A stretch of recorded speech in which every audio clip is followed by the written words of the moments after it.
So there's this thing that happens sometimes with me with books where I buy a book or I check a book out from the library and I am so excited to read it. It's something that has captured my imagination and interest, and I know it's going to be a phenomenal book. And I turn the page and I start to read, and nothing. There's no connection. There's no draw. I don't want to keep turning the pages. Sometimes I force myself to because, to be honest, I don't like not finishing a book. Sometimes I have to find a different way. Sometimes I'm in a reader's slump, and so what that means is I need to break myself out of that reader's slump.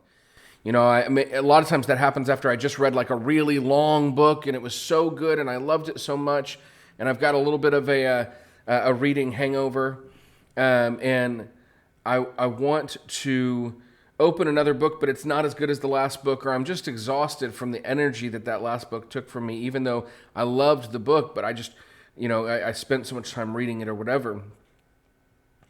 And so for me, in those kind of circumstances, a lot of times what I need is something very different to read. So I might pick up a memoir or an autobiography, or I might pick up a graphic novel or a book of poetry, something that I can preferably finish relatively quickly. It usually does the trick for me on that. To be honest, I'm going through something like that right now. I'm having a hard time picking up books because I read so many bigger books so fast at the beginning of this year, and now I'm finding myself not wanting to pick another book up. So what I did is last night, on my way home from work, I put on a very short audiobook that's an Audible exclusive. In fact, I'll show you exactly what it is that I'm talking about because I've been listening to it this morning. I'm talking about Break Shot by James Taylor. I'm going to do a book talk on this as soon as I finish it, which will probably be tomorrow. It's an hour and a half audiobook, and that kind of cleanses the palate, if you will, right? But here's the other thing. Sometimes it's just not the right time for that book. I mean, that book may be everything that you love in books. Look, there are things that I'm drawn to in certain books. Like I am drawn to books that have road trips. I'm drawn to books that are connected to music.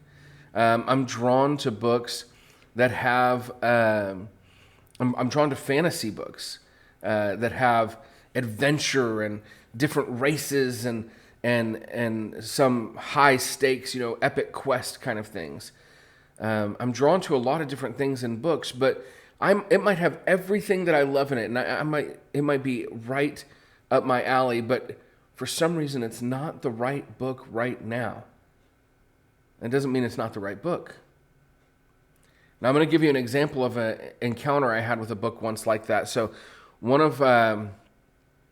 if you would have asked me before I got my bachelor's degree what my least favorite book in the world was, I would have answered Crime and Punishment by Fiora Dostoyevsky. We were required to read that in high school, and I hated it so much.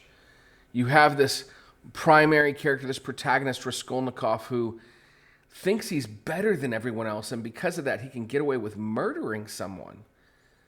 And I was so disgusted by that idea. And also probably in a pretty judgmental place in my life, that I thought the book was just garbage.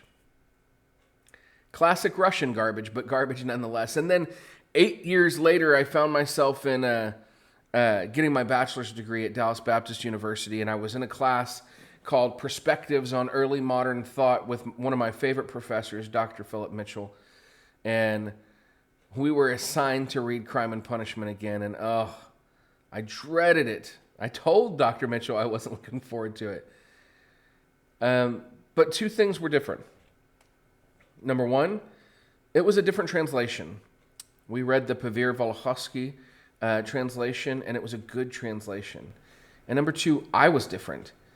8 years of my life had passed. I'd made mistakes. I'd grown. I'd developed. And now I could look at Raskolnikov as someone who was deeply mournful for his choices, who was an intellectual who participated in a very bad thought experiment with maybe good intentions, and suffered immensely under the weight of his guilt and remorse. And I enjoyed the book. Now, is Crime and Punishment a book I'm going to pick up every Tuesday for enjoyment? A nice, easy read? No. I may read it again in the future, but it did open me up to Dostoyevsky, and now I know that one of the books I want to read very much, it's on my to-be read list for a while, is the Brothers Karamazov, who a lot of my friends love that book. But I guess the point I'm trying to make is that if you don't love a book, that doesn't mean that the book isn't for you.